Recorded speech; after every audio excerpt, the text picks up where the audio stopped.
It's been almost a week since the last round of heavy rain, but homeowners and camp owners on Cross Lake and the Seneca River are still waterlogged and at wit's end. Now they want action to keep homes and property dry. News Channel 9's Callahan Marshall talks to neighbors there tonight about their frustrations.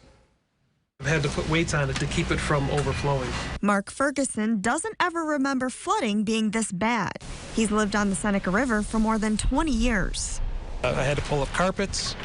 It's into the sheetrock. I'll have to pull the sheetrock out because that'll turn moldy. The installation that's behind the sheetrock will have to come out and get changed. And about 2 miles down the road on Cross Lake, Jody Sharpelli can't even get to her camp. Now the water is completely over my retaining wall, underneath my home, and inside of my garage. This isn't the first time this has happened, and neighbors are getting frustrated. I'm not enjoying it anymore.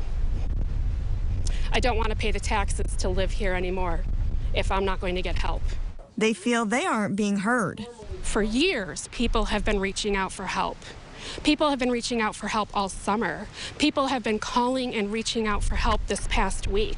People are screaming for help.